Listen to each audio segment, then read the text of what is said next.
Hello friends, welcome to Pallavanam. Welcome. అన్న, మిల్క్లో fat అనేది బూస్ట్ చేయాలి, ఏమైనా టిప్స్ ఉంటే చెప్పు అనేసి బ్రదర్ అయితే కామెంట్ చేశాడు. ఫస్ట్, మిల్క్లో మీరు ఫ్యాట్ ఇంక్రీజ్ చేసుకోవాలంటే ఫస్ట్ పాయింట్, మెయిన్ పాయింట్ తెలుసుకోవాలి. ఏమంటే ఆవుది జీర్ణ వ్యవస్థ అనేది కరెక్ట్గా ఉందా లేదా అని చూసుకోవాలి. జీర్ణ వ్యవస్థ అది ఎప్పుడు నాశనం అవుతుంది అంటే మీరు ఎప్పుడు దానికి సరైన ఆహారం ఇవ్వడం లేదు, సరైన నీరు ఇవ్వడం లేదు. ఆహారం అంటున్నారా, సరైన మేత ఏమంటున్నారా? మీరు కుడితి పెడతారు కదా ఆవుకి, ఆ కుడితలోకి అన్నము, చార, సంగటి ఇవన్నీ వేసేయడం మానేయండి, దయచేసి మానేయండి. అవేమి ఎనుములు కాదు, ఎనుములకి కొంచెం స్ట్రాంగ్ ఉంటాయి. మన సీమ ఆవులు కొంచెం ఎనుములంతా స్ట్రాంగ్ రావు కాబట్టి ఇట్లాంటివి తట్టుకోలేవు అనమాట. దాని బాడీకి అడ్జస్ట్ కావు తొందరగా.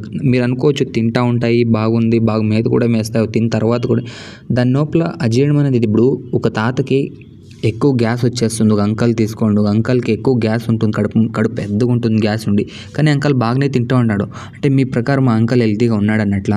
అట్లా కాబట్టి అది అవాయిడ్ చేయండి.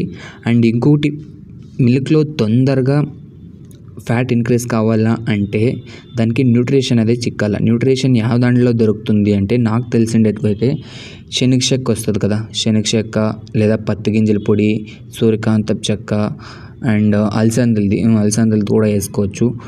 అండ్ ఇంకొకటి థర్డ్ పాయింట్ తీసుకుంటే పచ్చిగడ్డి వేయడానికి ట్రై చేయండి అప్ప. ఎందుకంటే కొందరికి అవైలబుల్లో ఉండదు, అలాంటి వాళ్ళకి నేనేం చెప్పలేను.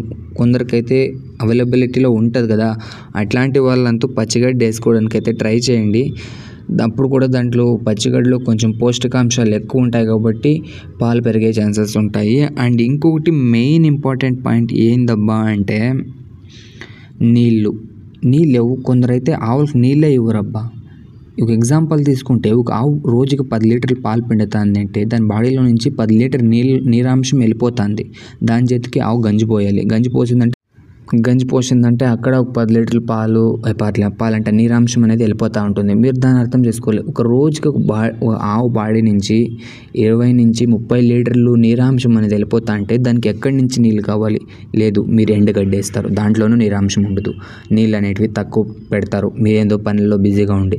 ఇట్లా బాడీలో నీరాంశం అనేది తగ్గిపోతా అంటే పాలలో ఫ్యాట్ పెరగమంటే ఎలా పెరుగుతుంది చెప్పండి? మెయిన్ చెప్పేది అందుకే, ఫస్ట్ నీరాంశం అయితే చూసుకోండి. అండ్ ఫుడ్ అండ్ జీర్ణ వ్యవస్థ ఒకటి కరెక్ట్గా పెట్టుకుంటారు. అండ్ నేను చెప్పిన శనగ చెక్క, అలసంద పొడి, సూర్యకాంతం చెక్క ఇవన్నీ వాడుకోండి, పక్కా ఇంప్రూవ్ అవుతాయి. ఫైనల్గా అయితే లైక్ అయితే చేసి కామెంట్ అయితే చేసి బై.